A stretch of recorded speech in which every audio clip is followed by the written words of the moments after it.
What's going on, guys? It's your boy Scrub here, back again with another video. Hope you guys are having a great day. I know I am. And today I wanted to talk about this story time that I have from when I was younger. We basically had this one neighbor that got very upset at us for playing outside. I figured it'd be a story y'all will enjoy. So before we get into it, be sure to press the like button. Otherwise, no joke, no scam, one of your neighbors is going to go bonkers and you don't want that. And yeah, without further ado, let's get into it.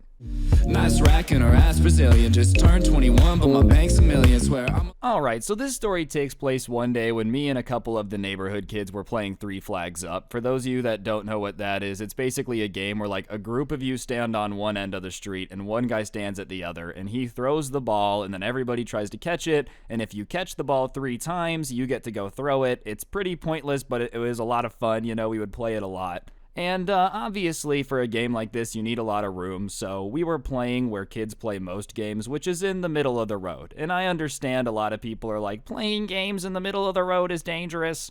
But we were in a suburban neighborhood in like the middle of the day. It's not a busy road, and obviously whenever a car would come, we would move out of the way. It's not like we had a death wish to play this game. We weren't trying to like challenge cars to games of chicken or whatever. We were basically just out in the street in 2 groups throwing the football around. And even though we're throwing the football around, we never had any problems like hitting houses or hitting cars. It just never really was a problem. The streets were pretty wide, so for the most part, nobody in the neighborhood had a problem with it. Obviously, our parents didn't have a problem with it because we were out of the house playing a game, and you know, it was a pretty harmless thing all in all. But one day we're playing Three Flags Up, doing our thing, and somebody had just caught the 3rd ball, so they were going to trade places, and so the game was kind of quiet for a second. And so for like the 1 second the game is quiet, you know, we start to hear some yelling coming from down the road. And so naturally everybody's attention kind of turns, and we're looking down the road, and probably like 7, 8 houses down, pretty far away, we see this lady standing in the driveway, kind of like waving her hands at us, right? So when we all turn and look, sorry about the dog. And so I guess when we like all turned and looked at her, she took that as a sign that we wanted to talk to her or whatever, because she waves and then she like, you know, kind of stops for a second, puts her hands on her hips and tells us to come over, and we kind of shake our head no, right? So at that point, with us not coming to her, she starts to like jog over. That's how far away she was from this game. She literally had to jog over, because like if she would have taken the time to walk all the way over, we probably could have gone home, eaten dinner, and come back outside, you know? She was dramatically far away from this game. So anyways, she's jogging over, but even her jogging over takes like, you know, 30 seconds. So she finally gets over there, and she's kind of out of breath, and she's like, what game is this? And we tell her, you know, 3 flags up, you throw the ball, you try to catch it, da-da-da-da-da. And she's like, well, you guys can't play this in the street. And obviously, we kind of are like, well, why can't we play it in the street? And she says that she's worried that we're going to damage her house playing it. Now, keep in mind, you know, this isn't the person whose house we're in front of. It's not anybody near, like, where we're playing at all. She just had to jog over to us and tell us to stop. So, you know, her house is very far away. We can throw the ball pretty far. We're not Joe Montana. There's no way we're going to, like, be able to hit your house, let alone I don't think a football hitting a house is going to damage it. So she's like, you guys could damage my house, so you can't play here. And obviously, we don't really care. You know, we kind of are thinking she's being dramatic. There's no way her house is going to get damaged, because it just wasn't possible. So we all kind of are like, yeah, well, we're not near your house, so I don't really know what to tell you.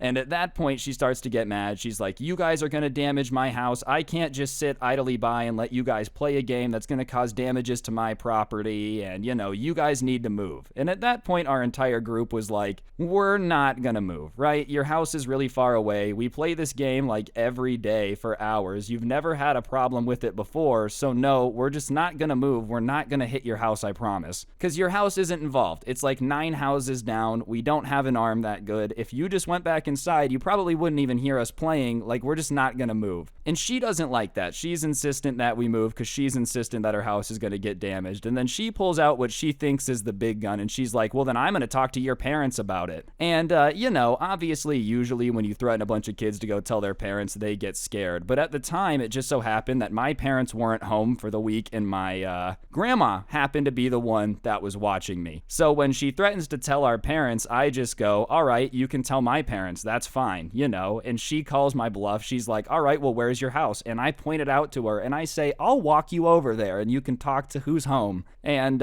she's like, fine, let's go. So I start kind of showing her where I live. I live in the neighborhood. It's not like this is that weird because she was like basically one of my neighbors. Not really. She was like 2 houses catty corner to mine. But you know, if she really wanted to figure out where the kids who were playing the game lived, it wasn't like she was going to have a hard time. So we're walking over there and she's like, you know, I'm going to tell your parents and they're going to understand not wanting to have your house damaged and blah, blah, blah, blah, blah. And as I said, my Oma was the person that's grandma in German. She was German. My Oma was the person who was home at the time, right? It wasn't a situation where my parents were home. Because I can't lie, my mom and dad probably would have been like, just don't play out in front of the street, you know, like it's just not worth it. But I knew my Oma was the type of lady that didn't take no nonsense. You know what I mean? She never did. So I knew that if this lady tried to explain to my Oma why we couldn't play outside and how far her house was, it just wasn't going to work. So we knock on the door, my Oma answers, and she's like, is this your grandson? My Oma's like, yeah, you know.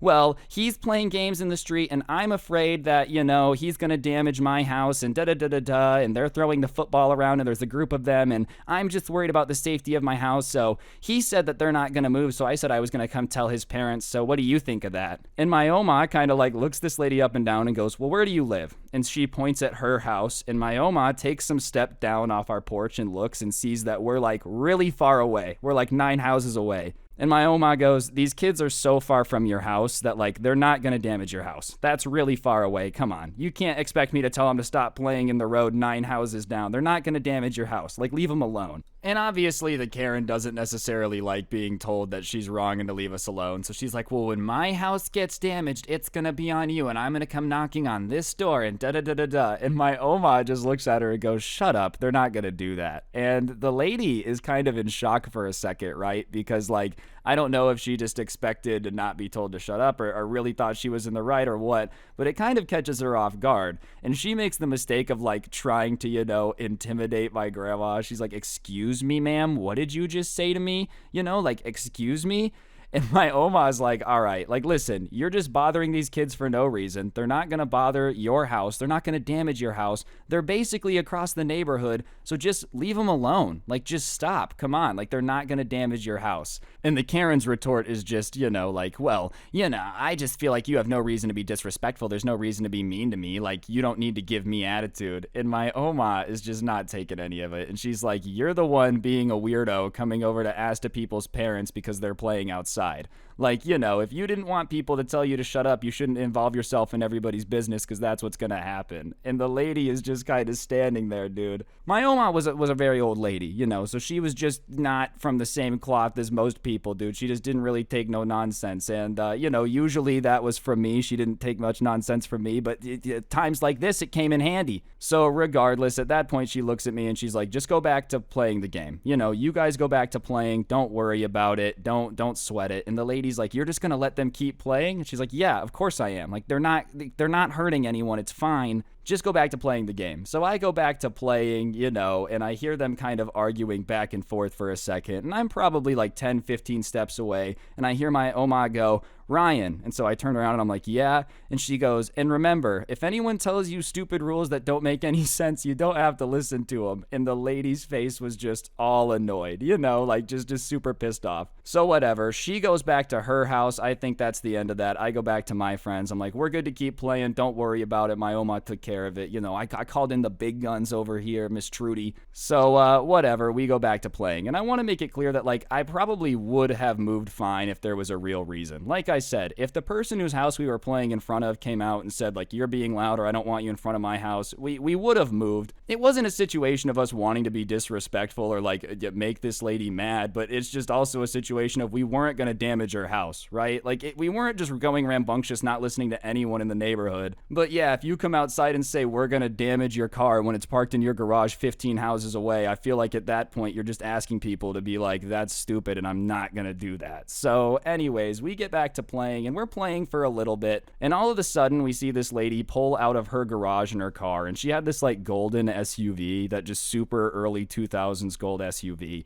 and she comes over and like, you know, we move to let her through, but instead of going through, she comes into the middle of our little cluster that had separated, and she just puts her car in park and then like starts reading a book in the driver's seat. So I guess in her mind, she was going to interrupt our game, and obviously we were just not going to play anymore because there's a car in the way. And, you know, I don't also know why she would want to come read her car in the middle of her book in the middle of our game in her car. That just doesn't seem lit to me. Whatever, I'm an adult, I want to read a book in my house, but, you know, I don't also have beef with any kid trying to have fun in the street. Alright guys, I'm going to interrupt the video for just 1 second. If you take a look at your screen, you'll see a gift card code. For those of you that don't know, I give one of these away in every single video I post to say thank you to y'all for subscribing and supporting the channel. So if you haven't already, you should, and if you already do, you're an absolute G. And well, I've got your attention, press the like button, otherwise your mom's a hoe. And yeah, we'll get back to the video now. Thanks. Anyways, she's just parked there reading her book, and so we kind of start being like, can you move? Can you move? And, you know, she's just not having any of it. And it gets to the point where, like, a couple of my friends go and knock on the window and are like,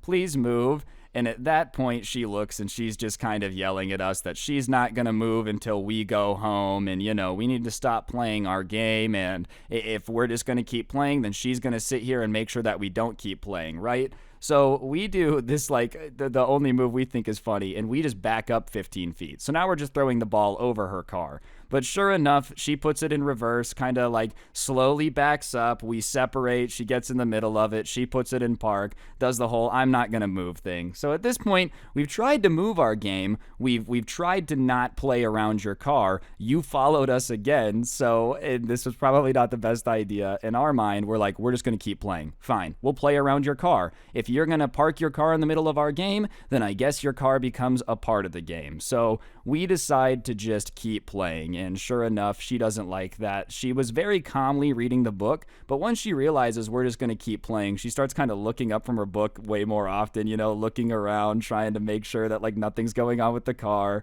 And, you know, we weren't touching her car. Obviously, we wouldn't want to damage the car at all, but we were definitely close enough where it was bugging her, right? And we're just playing the game. And we had purposely picked the guy that, like, had the best arm to play because we didn't want to hit the car. Like I said, we didn't want any reason for her to actually get mad. We just went back to playing, and we were playing for quite some time.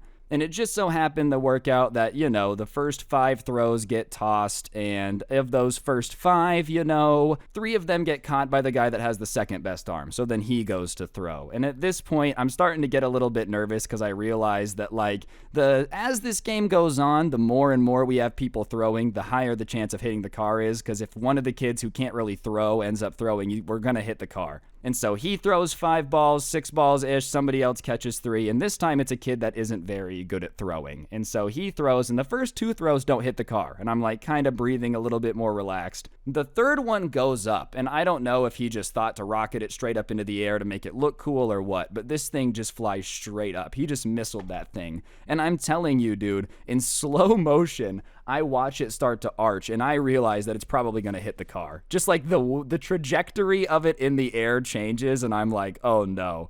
And sure enough, it starts to fall from the sky, and almost like an artillery shell into a foxhole, bro. It's just getting closer and closer, and the entire group of us start to realize that it's going to hit the car, and it just thuds into the car, just the hood of it. And now the football wasn't mine. I'm not throwing the ball, you know, but it was a full NFL regulation football. Those are pretty big and relatively heavy, and just the sheer weight of it coming down, it had dented the hood. So as soon as it hits the hood, there's the crunch. Everybody in the game turns and looks at each other, turns and looks at the dent, and then just starts sprinting as fast as humanly possible back to whichever house you're from, bro.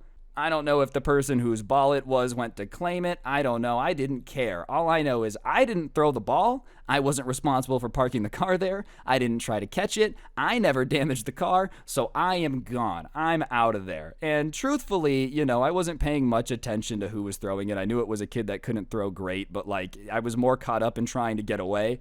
So I just run to my house as fast as humanly possible, and I get in, and I know it's my Oma, so I let her know, hey, something happened, the car got hit by a ball, she came and parked there, I didn't throw the ball, I had nothing to do with it, all right? I just want to make that clear. And she's like, okay, fine. So I go upstairs, and I had just started playing Madden on my PS2, and I remember it because there was a knock on the door, and I remember hearing it open and like some very heated conversation, and then I remember my Oma going, Ryan, come here. So I come downstairs, and the lady's standing there, And she's like, who threw the ball? Who threw the ball? Did you throw the ball? And I go, no, I didn't throw the ball. I didn't throw the ball. I can't throw that far. And she's like, all right, fine. You didn't throw the ball, but you know who did, right? So who threw the ball? And at that point, I had two options. I could tell her who threw the ball, or I could not. And she had just come knocking on my door, very rudely interrupting my Madden game, screaming at me.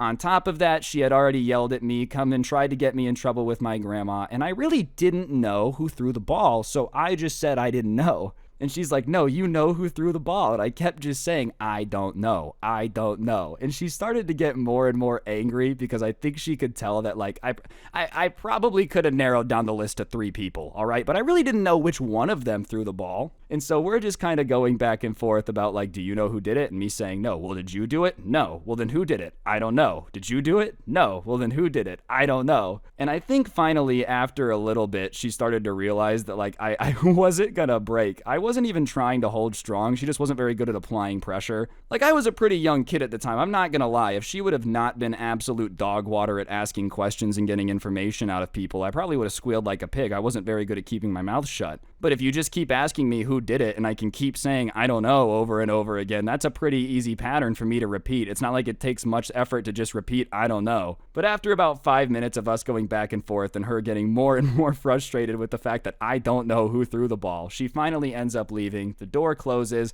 and my Oma's like, do you know who threw the ball? Because if you do, we should probably tell because it dented the car. And I'm like, I really don't know. And at that point, I'm more sure I don't know because, like, now I really don't know. Because the entire time she's questioning me, I'm trying to think about who threw the ball, but I really just can't say enough with concrete to, like, get someone in trouble for it. I had an idea, but I wasn't so confident enough that I wanted someone to get in trouble. So I'm like, no, I don't know. So I kept my mouth shut. But from then on, she didn't figure out who threw the ball. She would come out and, like, watch us every time we would play 3 flags up, which was pretty weird, but she would, like, just come stand and just kind of watch everybody throwing the ball, right? And I remember one time one of us asked her, like, what are you watching? You used to hate this game. And she said the most just, like, wannabe FBI secret CIA agent math analysis of all time. She said she came to watch because she wanted to, like, pay attention to who was throwing the ball because eventually she was going to be able to match up the throw pattern with who threw the ball that hit her car.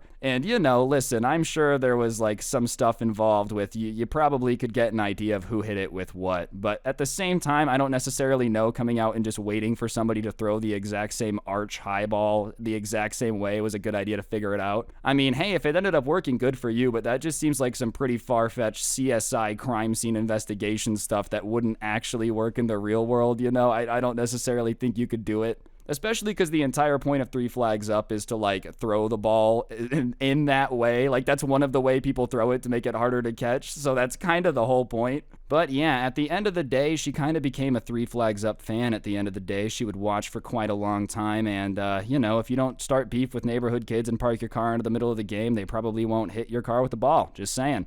Anyways, guys, I think that's going to do it for the video. Hopefully you enjoyed. If you did, I would really appreciate you taking a second to press the like button. Let me know in the comments section down below what you thought. And, of course, subscribe if you're new and turn on those notifications. If you really want to help me out, I'll put a link to the intro song in the description along with a link to my podcast, The Scuffed Cast. Or, of course, you could use code SCRUBBY at the G Fuel checkout. It's a great way to get a discount on G Fuel. Help me out. Everyone's a winner. Last but certainly not least, though, I did go ahead and put some of my story times up on Spotify, so that way you guys could listen to them offline without gameplay, whatever you prefer. That link will be at the top of the description, so be sure to check that out. I would appreciate it. But, yeah, on that note, that'll do it. Don't get anyone pregnant. If you do, make sure they're hot, and hopefully I will see each and every single one of you guys next time with another video. I'm out. Peace.